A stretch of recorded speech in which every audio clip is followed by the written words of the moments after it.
Okay, so thinking about charitable trusts, what if your client wants to provide college scholarships for students from Ainsworth, which is a pretty small ranching town in Nebraska? What issues would you want to ask? Who lives there? The sign says it's the middle of nowhere. Are there two families? Are we talking about scholarships for kids from two families? That might be too narrow, right? Is it a few hundred, a few thousand? Does anybody from there go to college? Okay. Another kind of modification. We've seen this before. Equitable deviation is actually what the court did in Mayo. It's not the same as see pray. See pray lets us modify the purpose. Equitable deviation just lets us modify administrative terms. Now, sometimes it's kind of hard to tell the difference. In Mayo, it was pretty clear, right? We were just changing the kinds of investments. But in a state of Wilson, which was actually two cases, the Wilson Trust and Johnson Trust, the trust is supposed to give scholarships to male graduates of a high school. How are the winning graduates determined? Well, in Wilson Trust, the superintendent must certify the top male graduates. And in the Johnson Trust, the trustee is actually the Board of Education, and the Board of Education is supposed to select the winning male graduates with the assistance of the principal. Is there a charitable purpose? Absolutely. Education is a charitable purpose. I know, this is ugly. It's sexual discrimination. And our problem is that the school board and the superintendent have said, we can't do this. We won't do this. It's against our policies. We will not participate in choosing the top male graduates. So now think of those three requirements. We need a charitable purpose. Education. Yep, that's a charitable purpose. It needs to be impossible, impracticable, or illegal to carry out that charitable purpose. This is not impossible, right? Impossible would mean there are no male graduates, but there are. Impracticable. Well, it's a little bit inconvenient when the people who are supposed to say who it is won't do it, but that's okay. We can find someone else. Illegal? No, this is not illegal. Even if you don't like it, this is still private money, and they're allowed to discriminate, at least on the basis of gender. So see pray does not apply. It means we cannot change the trust purpose.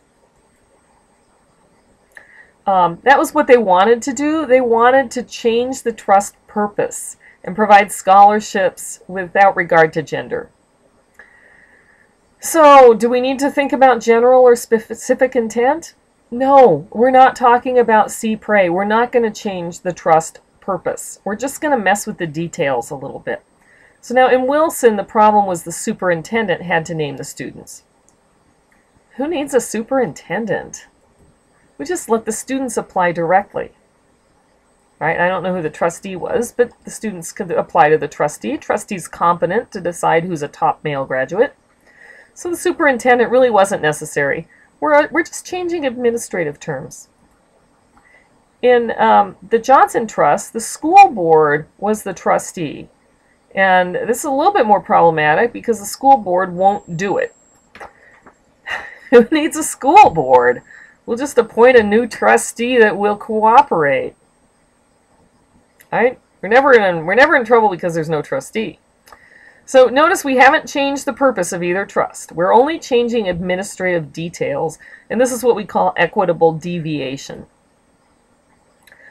All right, note in the casebook and worth knowing about the Barnes Foundation. If you go to Philadelphia, you should go out to see this. It's been out in Marion, a suburb, but I think they've moved it in town now. The collection is amazing. This is just a list of some of the kinds of works that you would see there. But Barnes was persnickety. The paintings were arranged just so on the walls. Some of them were really up high. I was there once. It's really odd. And the trust provided that they should not be rearranged. Moreover, the collection was supposed to be housed out in Marion, and the grounds include an arboretum. It's actually very pretty out there. The different parts of the building were only supposed to be open to the public on certain days. And basically, all of those restrictions meant that the trust couldn't earn enough money to support itself.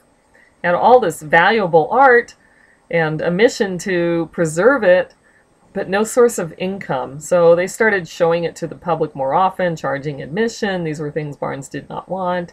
And most recently, they've decided to move it into town in Philadelphia.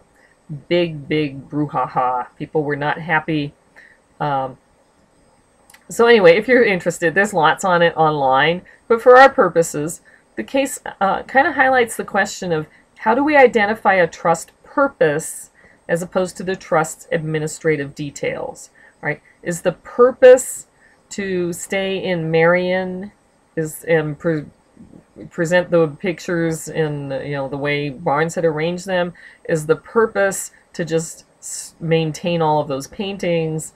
What exactly is the purpose? And that's part of the problem in Barnes, is that there were too many possibilities. Okay, so what have we seen? A charitable devise may or may not be in trust. It's still a valid devise as long as it doesn't violate the rule against perpetuities. And a charitable trust has to have a charitable purpose. Now, you can still have a trust even if it doesn't have a charitable purpose. It's just that then it's stuck with the same rules as all other trusts. And the first thing that we have to do then is to identify the purpose to the trust. Decide whether it's charitable. If it is, and we've got a problem, then we have to decide whether it's general or specific. I don't know why my mouse pointer is stuck there. Because I see it over there. Advantages to charitable trusts. We can apply the see, pray doctrine to change the purpose. The rule against perpetuities doesn't apply. And we don't need definite beneficiaries. This is a cypress. Thanks for watching.